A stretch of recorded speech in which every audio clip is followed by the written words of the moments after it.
Hi guys, how are you guys doing? I hope you're all well. In this video I'm going to show you how to make a milk bath.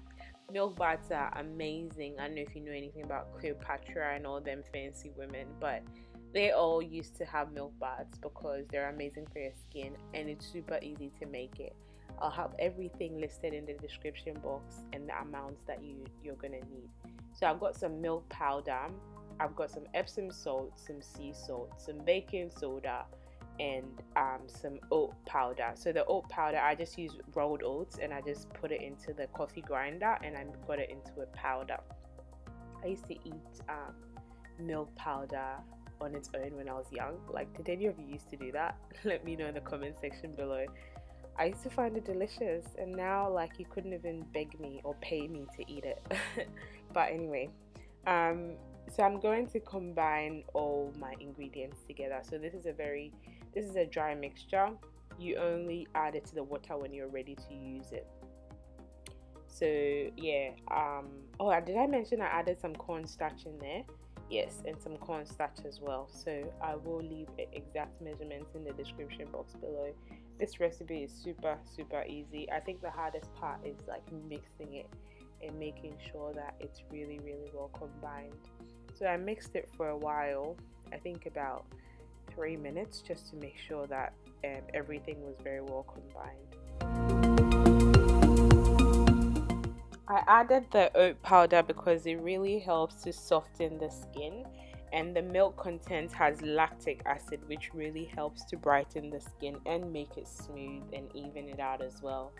So milk baths are beautiful and they're super relaxing as well. Like if you add really nice essential oils, they're just lovely to lay in. And if you have a baby, it's even better because you can have a bath with them or they can have a bath by themselves.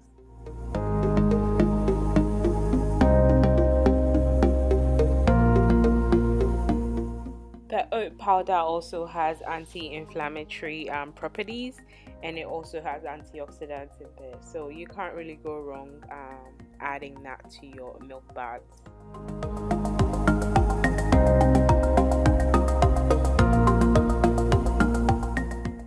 Okay, so once my milk bath is really well combined, I'm going to add my essential oils. I use Ylang Ylang and lavender.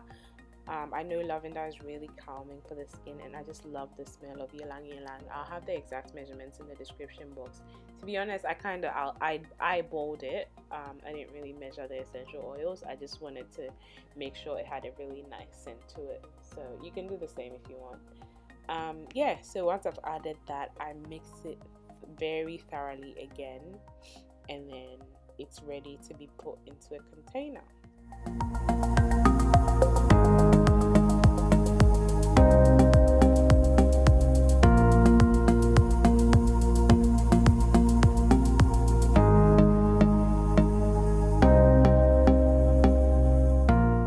I mixed it in for another 3 minutes or so just to make sure it's really well mixed, because I didn't want the essential oils to concentrate in one part and not be on the other part and whatnot. So yeah, I gave it a really good mix before I transferred it into my jars.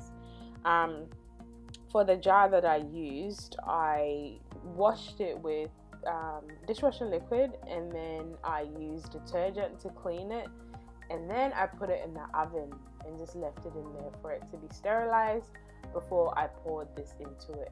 Because it has milk powder and stuff in there, like you just have to make sure the jar you're storing it in is really clean, just so it doesn't go off. But it is dry, so chances that it'll go off is low, but still, just to be on the safe side. So yeah, once this is completely stirred, I'm going to transfer it into my jar and it's good to go. If you guys have ever had a milk bath, let me know in the comment section below. This was a hit. It was for my friend's baby and she loved it, as you can see in a minute. How cute is she? Thanks for watching, guys. If you're not already subscribed, make sure you subscribe and follow me at LusciousSkin&Hair on Instagram.